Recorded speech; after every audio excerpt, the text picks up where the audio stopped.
Hi guys, today is going to be a video about movement. So the middle process of your manifestation, also potentially leading into your actual end result. You can still be experiencing pieces of movement, day by day, moment by moment. Something could be occurring. Obviously, it's always shifting up to the end point, reaching 100% completion. But in terms of visible movement, you could be getting it up until the moment you receive the full manifestation. So I'm going to talk about that process, the middle journey today, how to experience movement, what it looks like, and even a couple things that might be stopping you and blocking little parts of progress in your journey. So if you feel like this is a relevant video, then of course, please keep watching. I think I have a lot of great points to keep in mind and a little reminder, even if you're well versed in manifestation.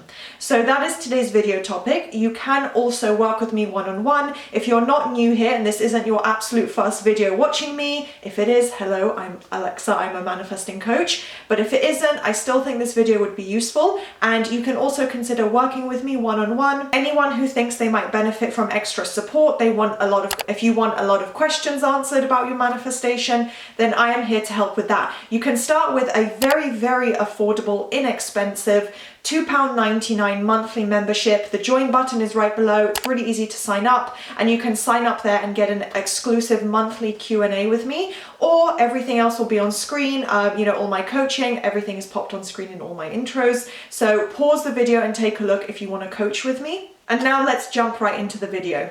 The way to achieve movement is to apply repetition. So the moment you start manifesting is the moment movement begins. And when I say that, it's because obviously we can't just say things once and things that are quite far from our actual reality and beliefs right now and expect that to just appear and guarantee a result. Obviously, that's not the case. So if you think about all the crazy thoughts and visuals that might go through your mind, or, oh, what if this happened? Or what if this happened in the world? Those kind of thoughts, obviously we don't live in a crazy apocalyptic dystopia. So you can see yourself that those kind of thoughts don't manifest. It's the momentum, and repetition is what builds up that momentum. So to manifest, you need to persist in the end result mentally. So that's really what it ties into, and that is how you create momentum and repetition, which all ties in. So by applying the repetition, you're creating movement. You do need to build up some of that momentum, and obviously that is just the same. It's the equivalent of repetition. So repeating your affirmations, repeating the manifestation practices over and over again. And by that, you're building up the changes, the shifts in other people, in your SP, in, whatever context it may be for your manifestation. It's creating the changes. And there really is no such thing as no movement. So that's another point I always try and remind you guys of. I tell all my clients this. No matter what you're doing, if you persist, it is creating a change. So I'm going to touch on invisible versus visible movement a little bit later in the video, and that's part of it as well. So I want to remind you guys that you're always experiencing movement if you are putting in the effort to shift your mindset, to think from the end result, to think from the new version, and to mentally focus on the idea, whether you believe it or not. I already have this desire. This is already mine. They are already mine. One significant part that you're always in control of and 100% aware of, if you do a little bit of introspection, or you just stop and think and you say, wow, actually, I am seeing that change. It's a change within yourself. So you will see it, you will feel it. And one thing is, for example, you feel more confident about yourself or your manifestation. So it may be that just within yourself, maybe it's your self-concept, maybe that's tying into your SP manifestation, or physical changes within yourself. You may look in the mirror and compliment yourself more. You just feel confident. So it could also just be, if you're manifesting a new car, that doesn't really have anything to do with self-concept. It could be, mutually exclusive to that. You might not tie the two together, but you're feeling confident about having it. You're feeling excited. You're feeling secure, knowing that, oh my gosh, I'm getting my dream car. Like, I feel it's working. I feel like it's already mine. I know I'm going to get that car, a tangible item. You might just feel confident about that. You might feel confident about the end result. So that is a sign of movement, because it's your own mind conforming. And that's a big part of it as well. It's not just other people and outer circumstances shifting. It's a lot of internal shifts as well, even just in the way you think. Another point is that the time frame and type of movement varies. So I'm here to tell you guys that there's not one size fits all. It's not that you have to have this in order to manifest. This is the successful way to do it. There's no such thing as, one direct route. So the type of movement you get, I gave a couple examples already, but it can all vary. There's not, one specific thing you have to or should experience. So do keep in mind that if you see other people experiencing one thing, it doesn't mean you have none. You might be too focused with this tunnel vision on, but I haven't had a text from SP. But that's not the only type of movement there may be. It could be behind the scenes. I touch on SP movement in other videos, so take a look at those, but that's one example. It may be your own thoughts and emotions. It may be you having a positive dream about your SP that is literally the end result every single night. So those are all different types of movement because it shows your own mind conforming.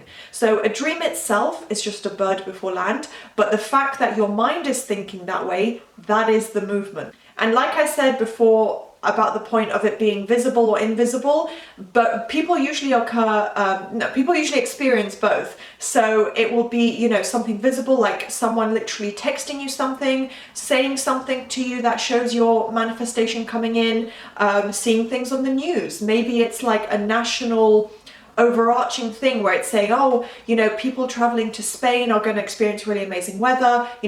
Actually I'm thinking of that because I'm going on holiday to Ibiza. So maybe that's in the back of my mind why I said that. But it could be things like that where you wouldn't think of it straight away, but maybe you're manifesting a trip abroad and you hear that on the news. That's all different types of movement leading into your end result. So try and be a little more vigilant and aware of positive things around you and positive things that you hear or think to yourself, because it all usually ties into movement. If you're really self-aware, you will notice these things.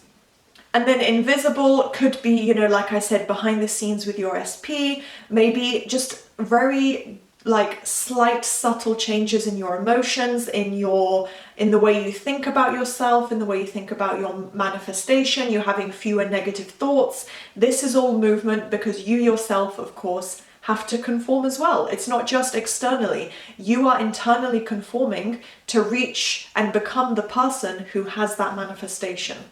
And then likewise, what happens, if you're going to experience less movement, or maybe the reason you're not seeing anything or it's really stagnated for a very long period of time, it's because you yourself are being hot and cold. You're wavering in your own thought process and it might minimize movement. So that's something as well, a little warning to be aware of what, what not to do. So to avoid that and just keep the momentum going, be aware of your mental reactions. It's important that you're not wavering too much, you're not spiraling. Be aware of how you're reacting day to day. Anything negative or a lack of seeing movement, what thoughts do you have? What goes through your mind? Try and be aware of that, because that could be the root of the issue that's slowing down movement. And if you do have more mental resistance, if you're really struggling to fully let go of the old version of mentally focusing on not having it yet, apply more repetition. That's always the answer, because repetition creates momentum. It's how you get to your end result, how you convince your mind of having it, and therefore you repeat, you have it more, and the resistance minimizes. My final point is that if the old story is playing out still in your 3D reality, do not engage. I have other videos talking about this topic of not reacting, of ignoring your 3D reality, and I should probably do an updated video of that, but you want to ignore it. You don't engage with it, you just mentally do whatever you can to focus on the positive version. So those are all my points of what to avoid and what actually happens as you're experiencing movement. So hopefully this was a good updated video for you guys. If you enjoyed, please do thumbs up, subscribe, and turn on the notification bell, and I'll see you next time. Bye!